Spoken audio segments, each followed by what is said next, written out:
လူတွေဟာဘာဖြစ်လို့ဖရာရုပ်ဘွားတော်ရှိမှစီမီပန်းရေချမ်းနေနဲ့ပူဇော်ပြီးတော့ဆူတောင်းနေကြတာလေလို့ဆိုဓာတ်ကိုးခွေတဲ့အစင်လာကြီးကနေပြောင်းလဲလာတာဖြစ်တော့ကြောင့်အကျင့်ပါနေတာလည်းပါတယ်နော်အကျင့်ပါအဲ့ဒါကုသိုလ်မရဘူးတော့မဟုတ်ဘူးသို့တော့တကယ်အနှစ်သာရရှိတဲ့အလုပ်မဟုတ်တာတော့သိကြတယ်ဒီတဲ့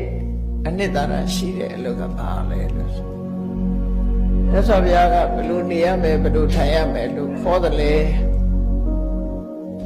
ရသော်ဘုရားဟောတဲ့အဆုံးအမတွေကိုသိရှိနားလည်ပြီးတော့ဘုရားဆုံးမတဲ့အတိုင်းလိုက်နာကျင့်သုံးနေထိုင်ခြင်းဟာ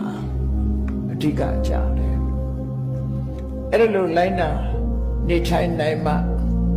မြတ်စွာဘုရားဟောတဲ့အတိုင်းကောင်းကျိုးချမ်းသာတွေဆိုတာရမှာပဲဖြစ်တယ်ဘုရားဘာသာဝင်တွေလွယ်မှားနေတဲ့အတွေးတွေလည်းမြောင်များစွာရှိနေတယ်အားဒီတော့ဆိုဒီဘုရားကဆူတော်ပြည့်တယ်ဟိုဘုရားကဆူတော်မပြည့်ဘူး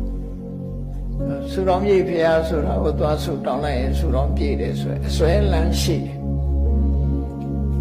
ဥပမာတစ်ခုပြောပြမယ်နတ်ကိုးဝယ်တဲ့လူတွေကလည်းနတ်ကြောင်လို့ဒီလိုထင်တယ်လူတွေရဲ့အထင်လွဲမှုတွေဟာ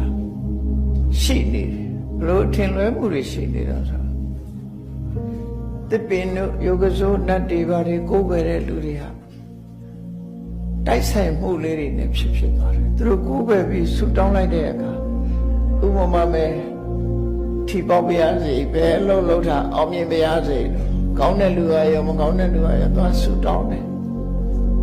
ဆူတောင်းတာနဲ့ရတာနဲ့သွားဆုံစည်းတတ်တယ်ဆုံလိုက်တဲ့အခါဒါသာဆူတောင်းပြေတာပဲလူတွေအဲ့လိုထင်သွားတာတကယ်ကတော့ဘုရားဆူပေးတာလည်းမဟုတ်ဘူးအဲ့ဒီဆူတောင်းလို့ဆူတောင်းပြေတာလည်းမဟုတ်ဘူးတိုက်ဆိုင်မှုတတတာဖြစ်တယ်ပေါ့သို့တော့ဆူတောင်းပြေတာဘာကြောင့်နှုံးလို့မေးမယ်ဆိုရင်လူတွေရဲ့တဏ္ဍာမှာရှိတဲ့ရှိလိုက်တဲ့အရည်ချင်းတွေရှိမှဆူတောင်းပြေတယ်အဲ့ဒီဆူတောင်းပြေဖို့အရည်ချင်း9ရက်လိုအပ်တယ်အရည်ချင်း9ရက်ဆိုတာဘာလဲလို့ဆိုရင်တတ္တာယုံကြည်ချက်